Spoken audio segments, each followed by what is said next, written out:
Hello, and welcome to What's the Word, a show connecting the electrical industry through relevant conversations. I'm Jason Cock, and along with Zach Hartle, we're hosting passionate members of the electrical industry. We want to hear your stories and learn from each other. How's it going, Zach? It's going good today, Jason. How are you? Doing great. What's the word, my friend?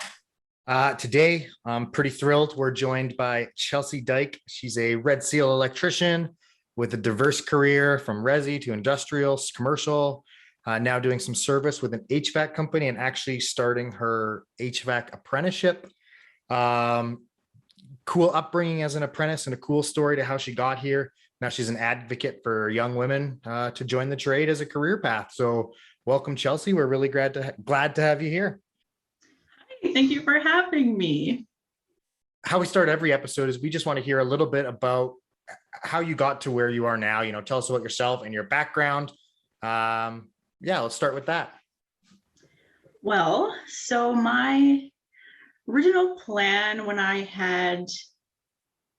was going to graduate high school, I wanted to go into the political field. I was going to take political science in university. My background before that was very art driven. I was doing like higher level English and social studies classes. And then high school came to an end.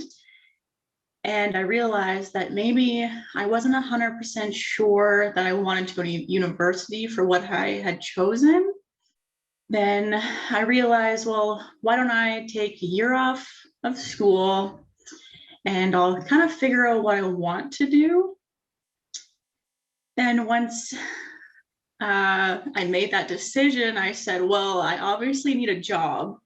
I can't just bum around for a year, like I need to work. So then an opportunity had come up for a laborer position at an electrical company. So I took it. I said, you know what, let's give it a shot. My mom had been in that field for a very long time. So she said, you know what, just go in, do your best. You're probably going to be just digging trenches for 3 months or whatever, but it's something. So I said, okay, let's go in, let's see how it goes. I ended up starting at a multifamily site. They had just poured the first foundation of the building.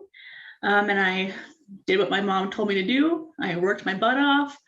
I just did what they told me to do. And I started on a Monday, and on Thursday, I got indentured, which never happens. It took me 4 days, and I knew guys that waited till like the very last second on the 30th day of the 3rd month they had been working there, and they got indentured finally. But it was super, super rare. But all the foremen and the journeymen that I was working under, they told me that they saw a lot of potential in me because I worked really, really hard. So then I worked in multifamily for about a year, and throughout my journey in there, I did everything. So I started out with doing the worst jobs. I was just sweeping floors, I was digging trenches, I was pulling core lines through the slab, all the jobs nobody wants to do. And then I did a few sweet roughins, but I didn't really like it, so I asked to do something else. And then I did like fire alarm, public, ran all the horn strobes and exit lighting, and essentially I did everything. And then I did finishing right at the end of my first year before I went to school. And I started getting a little taste of like troubleshooting because we started turning the power on. So I had to kind of go through and fix everyone's mistakes. And then after that, I went into industrial. So I was doing like ATCO gate stations. I did a little bit of industrial service, and then I went off to do commercial buildings for a little bit. And then once I was done in commercial, I came to do controls and EMS systems for a few months. And then I landed at my current position after that, and I'm just a service electrician for a plumbing, heating, and air conditioning company. Yeah, and that's something we want to get a lot more into, because you're kind of working in almost a little bit of a niche field, or with a company that doesn't typically do electrical. But I mean, going back to that first year there, you were lucky, you saw a little bit of everything. And I mean, personally, I dug trenches for like 11 months. All I did was use PVC glue and a shovel. That was all I used for 11 months. I thought it was interesting that you mentioned waiting the typical 3-month time period before you're indentured. And much like yourself, on the same thought process of post-secondary training, you and I would have been looking at similar courses. And then I fell into an apprenticeship as well. And at the 3-month mark of working for the company, doing all of the terrible jobs that I had to do, I was taken into an office. I had no idea. And that was the day where they indentured you. So I'm good for you for being able to do that so early. And it sounds like the company that you started off with, you're on the same project for that whole year. So it's so nice to hear that you were able to get experience in different areas. And then, of course, too, I might be rambling a bit here, but for you to be able to actually tell your employer, I really don't like doing that part of the job, and for you to be able to move on and look at something else. So yeah, what an experience there just to start. That's very impressive. Mm-hmm. I think I always say that I got so lucky with the foreman that I started with, the first few journeymen that I started with. I was so fortunate to have them because they were incredible.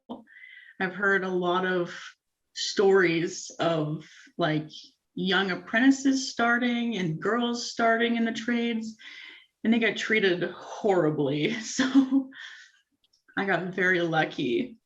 Well, being treated horribly that was almost a rite of passage, whether you were a man or a woman as an apprentice in the trade. I mean, that's something that thankfully has changed quite a bit over the years. Just the amount people were tortured, or now it's against the law now to do a lot of the things that they used to do to us. So it's great to hear that you had some really good people training you, and obviously they were very impressed with your work ethic. So that's commendable. Did you know on day 4 they pull you into the office? You said your 4 days. Did you know then that you wanted to stick it out and be an electrician, or were you just excited that they were willing to indenture you and saw that work ethic but still unsure? Or did you know at that point that it was for you? Honestly, I think like my first day, I was like, this is awesome. I love this. Even though I was doing really shitty jobs, but it just, like you guys probably know, it just feels so fulfilling to like have a task and complete it and like see how nice it is and see the good job that you did. It's just so satisfying. Well, I think it might sound corny, but there's still several buildings in the city of Calgary that I drive past, and when I see the lights on, I go, yeah, I did those lights. Or there was a newscast on just the other night that featured a school in Calgary, and on the front of the school there's a fiber box and a rigid 2-inch pipe, and I'm like, oh, there's my pipe, there's my fiber box. So there is always that accomplishment that you can see from your work, especially when you can actually see what you're doing, as opposed to other tasks where you had a good day of customer service. You really don't, there isn't evidence of that success that day. So it's cool. It's great to hear that you definitely were so excited about your apprenticeship. I remember, I don't want to tell too many stories here, but I was an apprentice working for one person electric, and I was digging the trench, and I was like, this is ridiculous. Like, I do not want to dig the trench. And he goes, well, you're the laborer, that's what you do. And I'm like, okay. And I go, well, how do I not do this? And like, this is like in the second week. He goes, well, you have to become an apprentice. I was like, okay. And so I said, well, I'll do that. And so in time, I became the apprentice. And the day I got my indenturement hap or whatever we call that, signed the contract, the next day I was like, okay, so what am I doing? And they're like, well, you're digging the trench. I'm like, but I'm an apprentice. And they said, yeah, but we just had to let our laborer go. So you're going to have to do the job. And it's funny because I knew nothing about apprenticeship when I started. It's totally different. I mean, that's something for an entire different episode. We could talk about the lack of how apprenticeship is presented to students and to kids in school or adults, for sure. That's actually one thing that the Skills Alumni group of Alberta that I'm a part of, that's the biggest thing that we are trying to help like high school students navigate through, because I've heard a lot of stories of people who they know for sure that they don't want to go to university, but they don't know like what avenue to take after that point. So we're trying to make it a lot more accessible for people to get into the WRAP program. And we're trying to make a database of companies that are willing to take on first-year apprentices. So Chelsea, for those of us that are not familiar with all the acronyms, can you explain briefly what the WRAP program is? Yes. So the WRAP program is the Registered Apprentice Program. It's a way for you to get a feel for the trades while you're still in high school, and it can replace your option classes whilst you can still continue doing your core classes. I went to a conference for the Royal Bank of Canada 2 years ago, and basically the program that they were doing was called Humans Wanted. And there was a woman who owns a carpentry shop, and she said specifically, I do not hire first year because they're a waste of time. And I said, well, how do you expect to have journeymen or third or fourth years that know exactly what you want them to do and the exact kind of outcomes that you want from their work without starting from the bottom and training them to be the journeyman that you want them to be? Yeah, I mean, there's a whole lot of investment that goes into those green apprentices. I forgot about it, but for years the term was a starter. So when you started off, right, you weren't an apprentice, you were the laborer or you were a starter, and you knew nothing. I mean, I knew nothing. I don't know how I ended up in an apprenticeship. If you asked everyone I knew back then, they go, what? Cox is doing an apprenticeship? Are you kidding me? Like he was going to be a history major. Like I didn't know how my channel locks worked. I was like, these things don't work.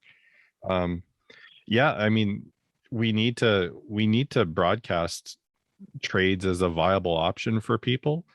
And we need, like you said, I mean, there's programs like the WRAP program and other pre-training programs through some of the post-secondaries, but yeah, people need to be trained, and people need to realize that it is an investment to train these new workers with the skills that your company is going to need. I mean, first of all, Jason, I've never seen you use a pair of channel locks, so I don't have proof that you can use them to this day. Chelsea, what you said there, you said you're part of the Skills Alumni group of Alberta. Now, because I know a bit about your background, how did you become a Skills alumni? Maybe let's jump back a couple years and talk about that journey. When I was in second year school, there was an opportunity that came up for people to enter into the skills competitions. So for the electrical trade, there's two separate skills, essentially. We have trade 18 and trade 19. Trade 18 is a residential / commercial installation. And then we have trade 19, which is an industrial control installation. And I went into industrial control because at that time, that was the background that I was in. But I had a lot of fun. It was like it wasn't a great, it was an incredible way to learn more about what I was doing at work and more of the possibilities of work that I could do in the future. Well, sometimes if we get lost in what we're actually building, right? I mean, if you're in a giant building, the processes might not make sense for days and days and days. You're running conduit or pulling anonymous wire. You don't know how it's all going to fit together. But in a skills competition or skills training, I mean, I would imagine that project is pretty condensed, and you can kind of see the distribution, you can see the switching, you can see the outputs, right? So it kind of gives you an idea of what you're doing. Yes, it does. Can you take a second and just describe that process of competing in a skills competition for our listeners who maybe don't know what that looks like? Skills Canada, each province has their own competition. We do in each region. So we do regional competition, provincial competition, national competitions, and then a world's competition. I first competed at SAIT in the regional competition, and then we went to the provincial competition in Edmonton. And for Trade 19, it's a 2-day competition. They all differentiate from each other. So you can do like plumbing, welding, baking, computer design, fashion design. Basically, every single trade has their own competition. So Trade 19 is a 2-day competition. We install everything from start to finish. So all the walls are blank. We install our control cabinet. We have to program all the inputs and outputs on a PLC program.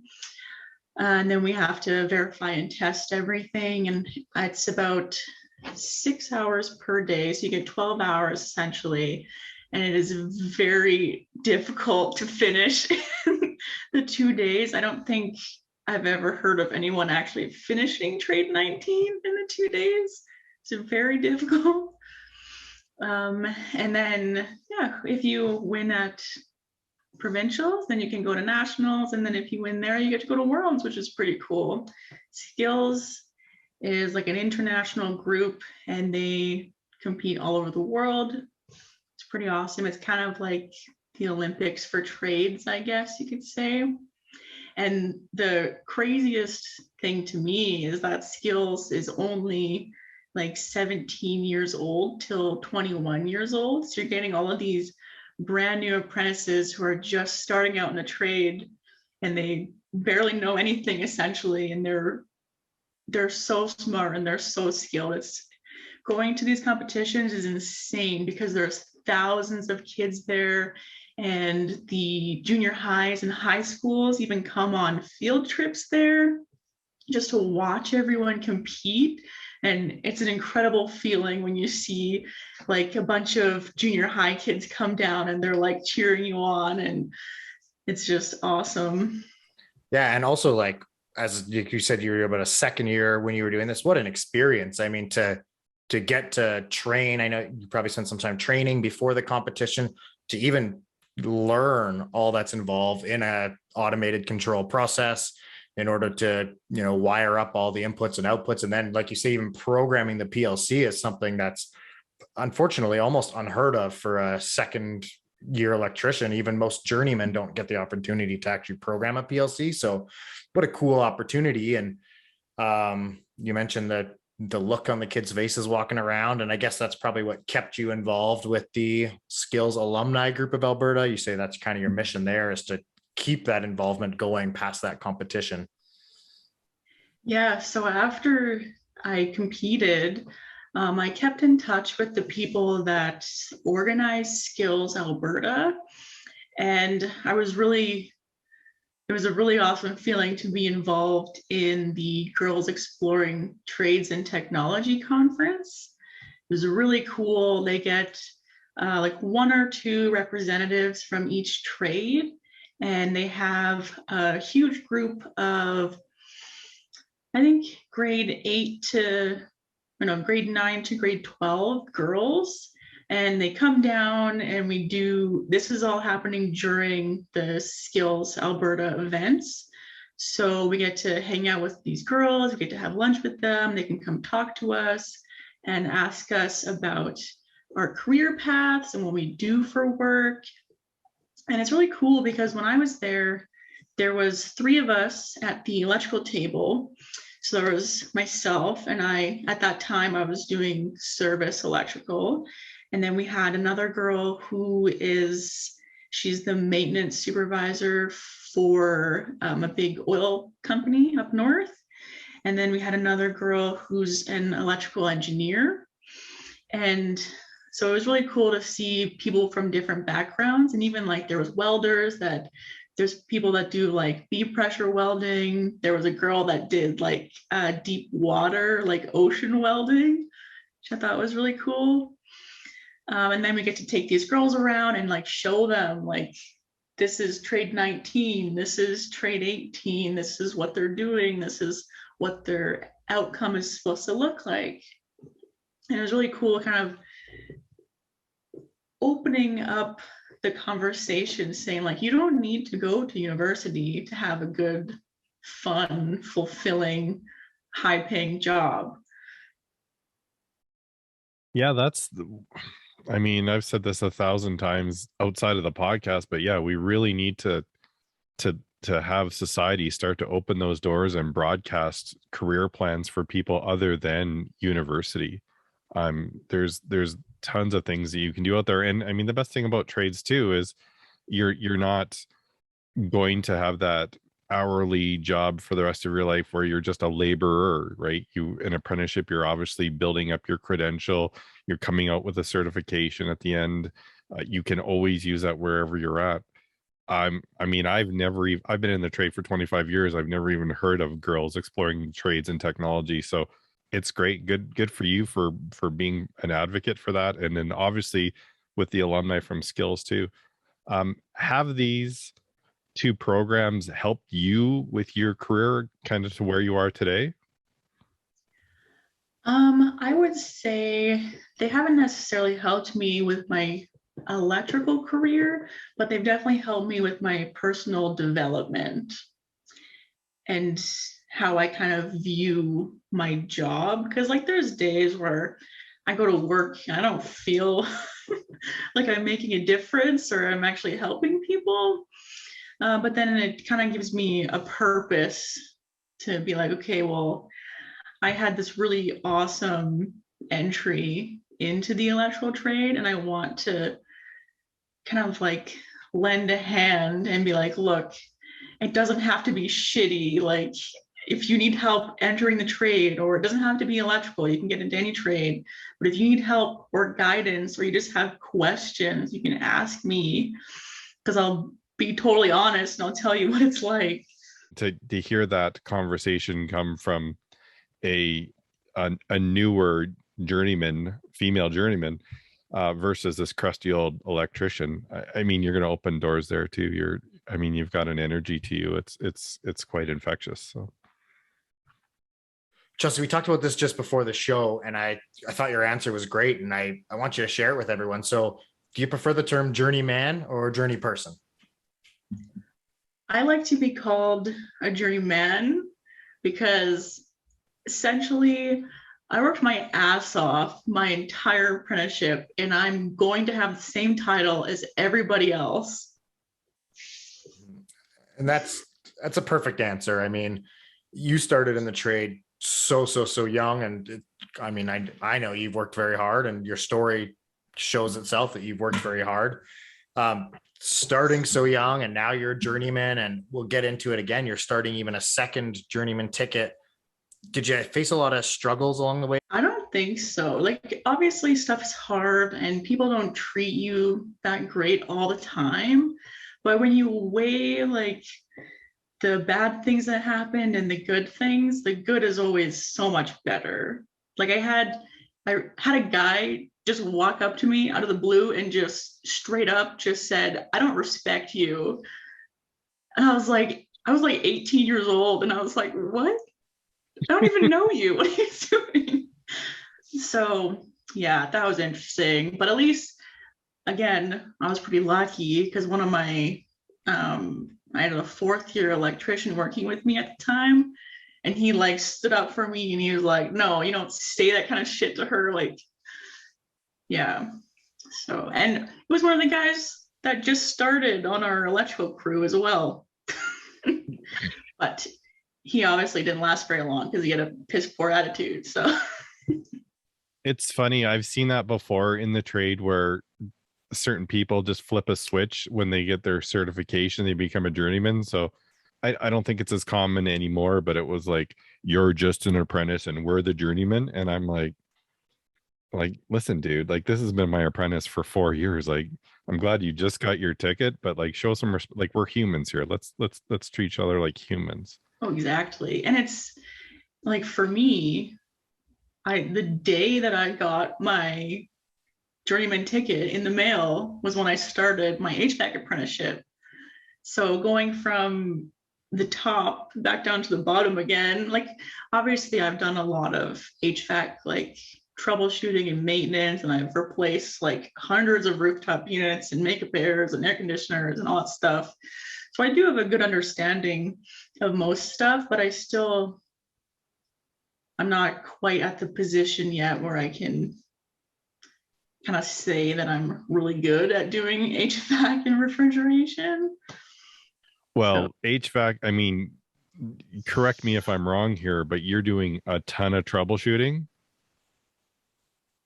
So yes, a lot, especially like in the service side of things.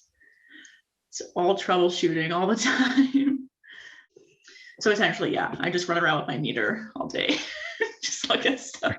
You got to know how to use that meter. That's a very important piece of equipment. We hear about that transition from the electrical trade into the HVAC trade. It's almost a common one, right? If you thrive in the troubleshooting of the electrical trade, then it's a good fit to go into that HVAC refrigeration trade. And there's no denying that trade it's such a vast trade, just like our own, right? There's so much to know and understand. So to have that opportunity with the same company that you're with and kind of do that dual role is something that definitely is desired by many, I'm sure.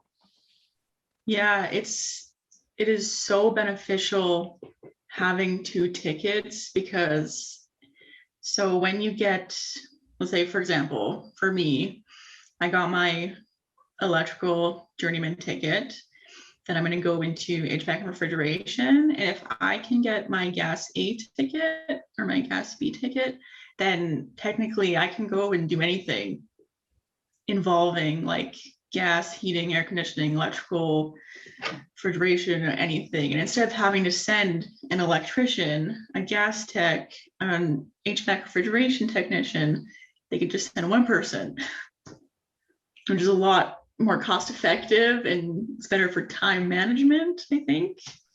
I just don't even know how you'd store all the stuff in the van at that point. But... yeah, I might have to get 2 vans or a trailer. I could get a trailer maybe. Great job security too. If you have more than one skill set, obviously you'd be working a lot more. Oh, exactly. Yeah. All right, I have a question. It's kind of off the board. I was reading online. I saw your career profile on a site called Let's Talk Science. So it obviously mentions that you have some interest in science. And the interesting thing on your profile, it says that you mentioned that you never really wanted to be in the classroom. And I thought that was interesting. And I totally understand. It seems that many of our apprentices, especially in electrical, but probably in other trades too, they like working with their hands. They like being in the field. They dread going back to school. So when I was reading your profile, I thought, well, here's someone who's now graduated. You're now in another trade. What sort of advice would you give to our apprentice listeners out there who are stressed out about attending school? Trade school is a whole complete different ball game than high school or university. The difference is insane. So like going to high school, I didn't enjoy it. I hated how all the teachers just talked at you and they didn't really talk to you. Whereas if you go to trade school, your teachers are skilled people in the trades that they're teaching. So it's easier to ask questions and have a conversation with them, and they can explain to you like real world examples rather than having a teacher who's like, yeah, well, I don't know, this is how you write an essay and that's it. It's just, it kind of links this physical stuff that you're doing at work to the technical things that you're learning in school. And it kind of, seeing everything in the physical world and then seeing everything on paper really helps solidify that knowledge in your head. And it's just the relationships that you have with your trades teachers compared to your high school or university teachers is totally different, because you're more like, obviously you still have a professional relationship, but you have a more peer-to-peer relationship with them, and it's so much easier to learn and kind of listen to them every single day for 2 months. So, and that's the other big difference between going to university and going to high school, is it's only 2 months out of the year. So it's, if you can focus, like really focus on school for 2 months, then that's it, you're done for another year. So except for electrical's 3 months in 4th year, so, which is very difficult. That was hard for me. Yeah, there's a bit of a transition there for weeks 9 through 12 for sure.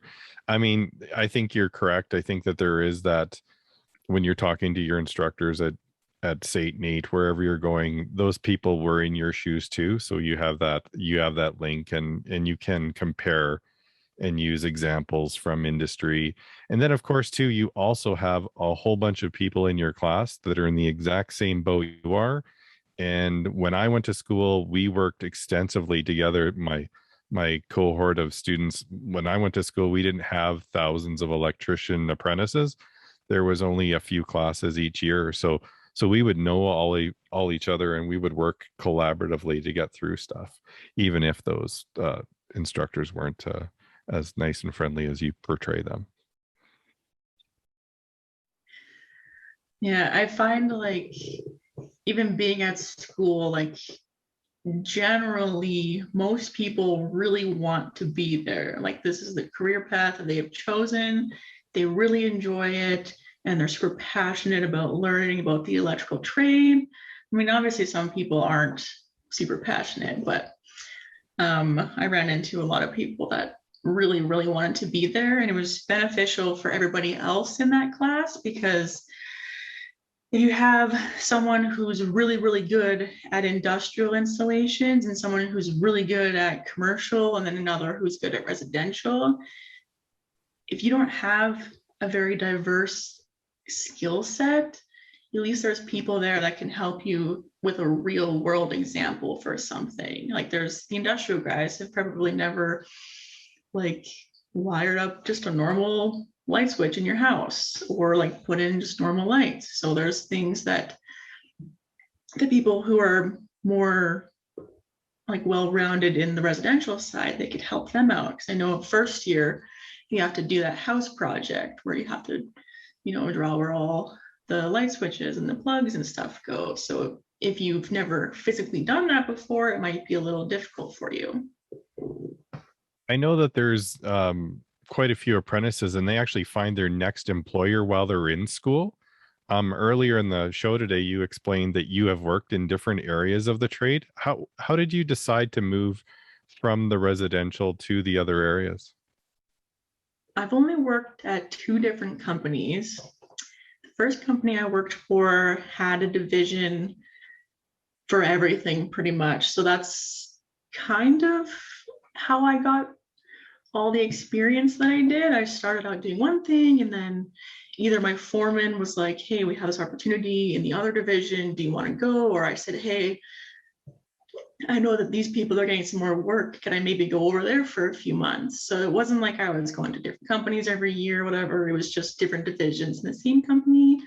And then I went in right after 3rd year, I went to my current company, and because we have a couple different divisions as well, I got some more experience that way.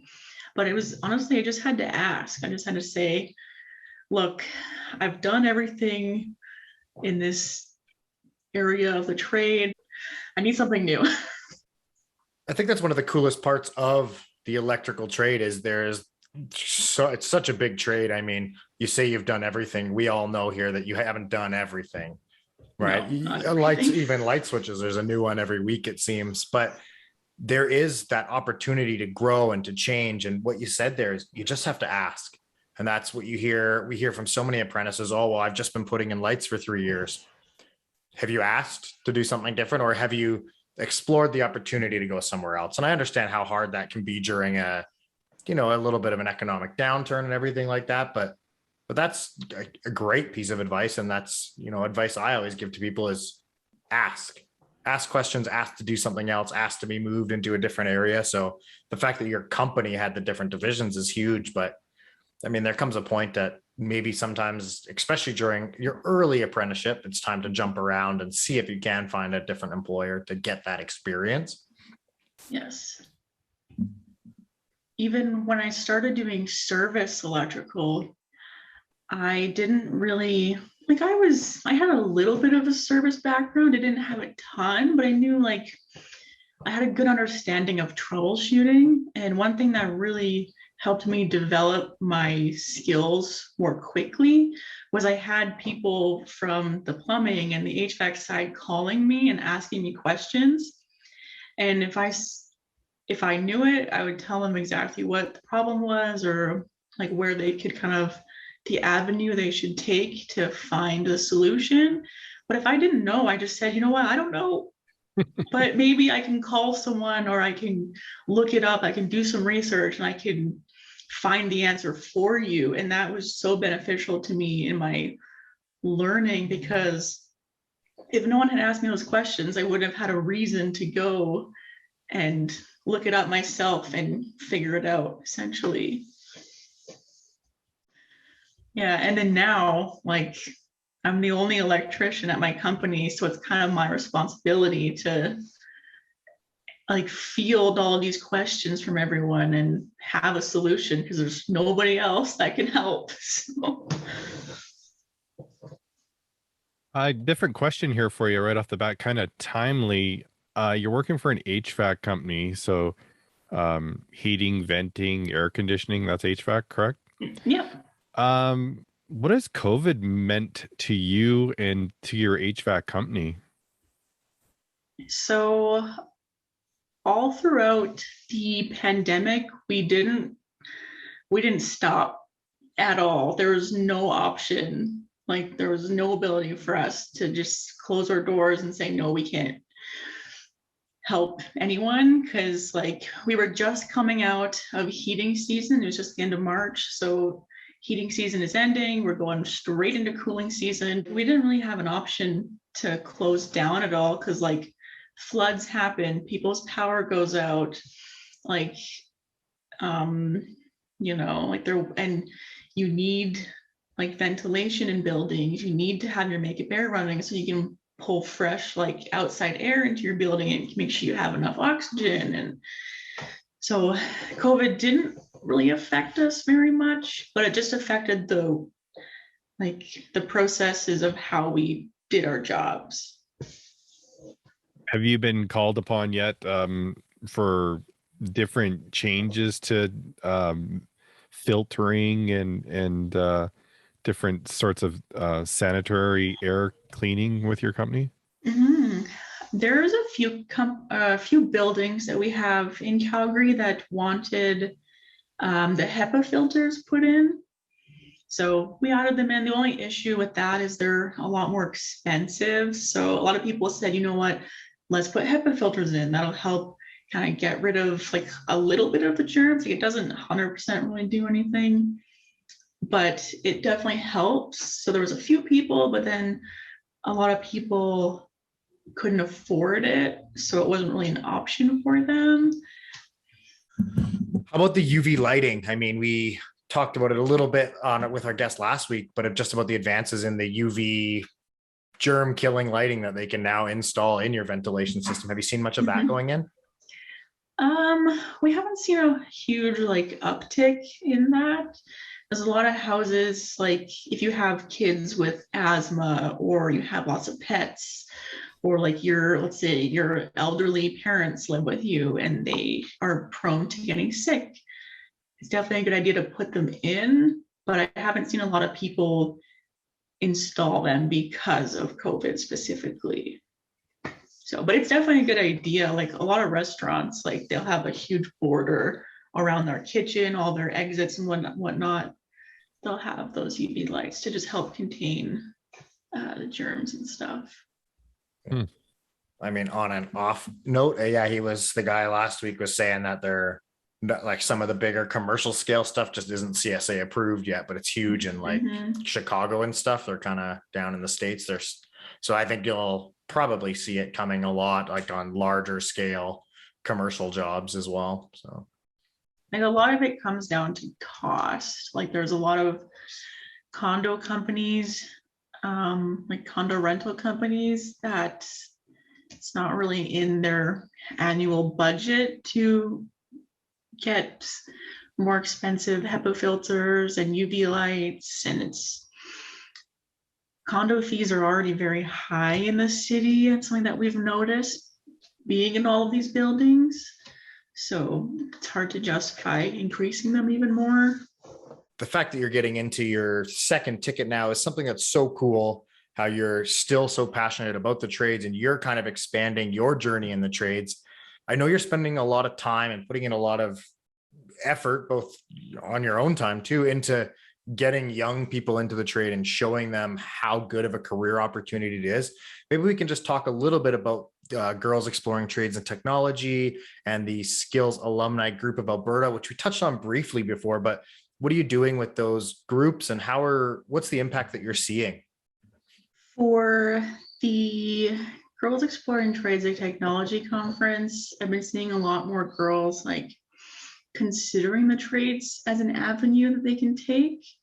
And it's not necessarily like, it doesn't have to be like a quote unquote like manly trade. It can be like fashion design or computer design or baking or culinary arts or something. It doesn't necessarily have to be a dirty job like electrical, even though that's not very dirty, it's pretty clean most of the time, but like even plumbing or welding or something. So would you say it's more getting into the apprenticeship model type careers instead of college or university, right? Just another avenue to find that career, basically, right? Yes, exactly. And then with SAGA, so the Skills Alumni Group of Alberta, basically we're just starting to focus more on professional development opportunities for our alumni. So that includes our alumni events and our volunteer opportunities for them. So if you compete in a Skills Alberta competition, or if you even compete in any of the other provinces or Skills Canada and you relocate to Alberta, you can be a part of this group. You can find us on the Skills Alberta website. It's just skillsalberta.ca. And then even if you didn't compete in skills, you can still get a hold of us, and we can, if you're willing to teach young people and tell them about your job, you can be a part of our group. And then it's like a fun and it's a low commitment community. So even if you have just, let's say, one day a year where you want to come out and do a volunteer event with us, that's fine. You don't have to be working every other day, like for 2 hours a night, like making out brochures and pamphlets and coordinating events. It's super low commitment. And then, so you can sign up for our newsletter as well. It's just on the Skills Alberta website. There's a little tab for SAGA. And then a big thing for us is we're just trying to help people pass the competition to help connect with their peers and connect with better opportunities. And when it comes to trying to incorporate younger people into the trade, we're trying to create that database that I had mentioned before for people in the WRAP program.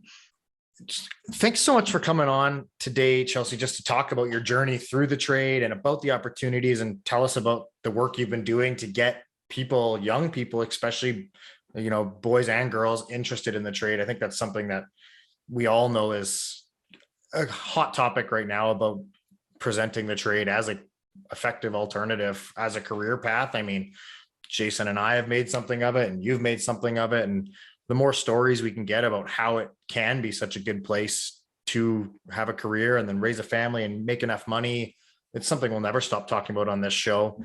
If people want to learn more about the work you're doing, or if they want to get in touch with you, where can they find you? Where can they learn more?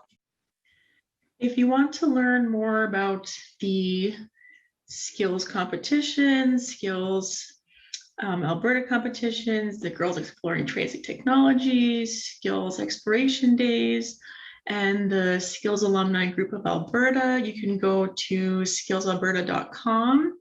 There's a lot of information on there that you can take a look at. If you want to get a hold of me personally, you can go to my LinkedIn. It's just my full name. It's Chelsea Dyck. There's a ton of resources on there as well. You can see my Let's Talk Science article. I have my videos from the Girls Exploring Trades and Technology Conference.